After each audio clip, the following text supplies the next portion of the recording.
Praise lord అండి. మనం ప్రకటన గ్రంథ ధ్యానాంశంలో 1వ అధ్యాయం కంప్లీట్ అయింది. అంటే అంటే చెప్పడానికి కొంచెం గ్యాప్ వస్తుందండి. రోజులు అంటే 1 వీక్ 10 days అలా అయిపోతుంది. అంటే భాగానికి మధ్య బాగా గ్యాప్ వస్తుంది. కానీ మనం 1వ అధ్యాయాన్ని పూర్తి చేసుకున్నాం ఇప్పటి వరకు.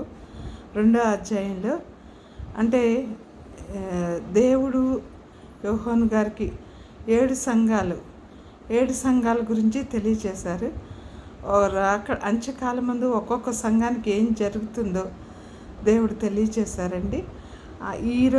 ఇప్పుడు ఈ 2వ అధ్యాయంలో 7 సంఘాల గురించి మనం చదువుకుందామండి.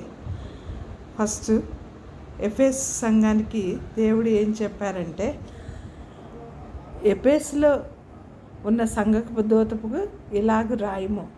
7 నక్షత్రములు తన కుడి చేత పట్టుకుని 7 దీపస్తంభముల మధ్య సంచరించేవాడు చెప్పు సంగతులు ఏవనగా, నీ క్రియలు, నీ కష్టమును, నీ సహనమును ఎరుగుదును. నువ్వు దుష్టులను సహింపలేవనియు, అపోస్తులు కాకయే తాము అపోస్తులమని చెప్పుకుని వారిని పరీక్షించి వారి అబద్ధకులని నువ్వు కనుగొంటువనియు, నీవు సహనము కలిగి నా నామం నిమిత్తం భారం భరించి అలయలేదని నేను ఎరుగుదును. అయినను మొదట నీకుండిన ప్రేమను నువ్వు వదిలితవని నేను నీ మీద తప్పు ఒకటి మోపవలసి ఉన్నది. నువ్వు ఏ స్థితిలో నుండి పడితేవో అది జ్ఞాపకం చేసుకుని మారుమనసు పొంది ఆ మొదటి క్రియలు చేయము.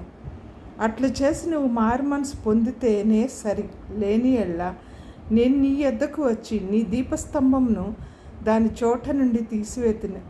అయితే ఈ ఒకటి నీలో ఉన్నది, నికాలోయుతుల క్రియలు నువ్వు ద్వేషించుచున్నావు, నేను కూడా వీటిని ద్వేషించుచున్నాను. చెవిగలవాడు ఆత్మ సంగములతో చెప్పుచున్న మాట వినుగాక.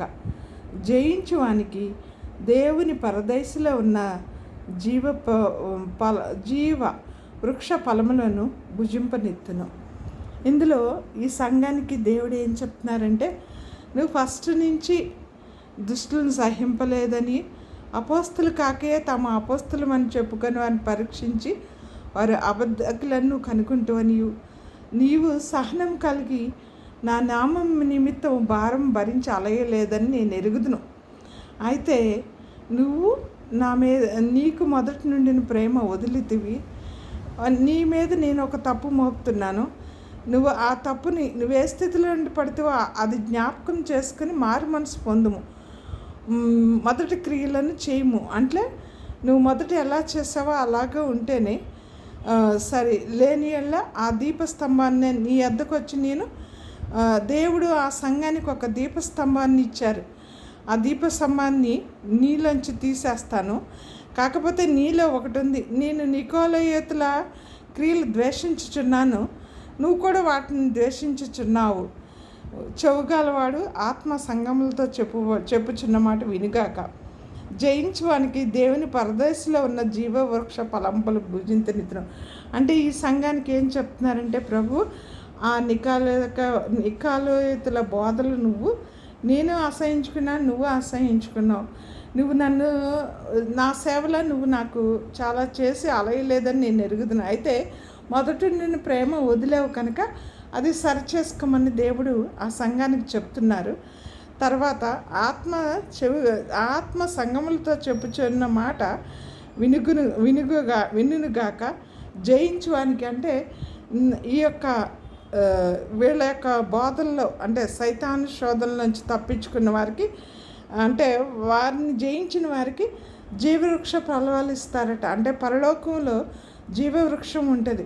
అది 12 నెలలు 12 కాపులు కాస్తుంది. ఆ ఫలాలను ఫలాలు ఇస్తాను జయించితే మీరని ఎఫెసు సంఘానికి ప్రభు సెలవిస్తున్నారు.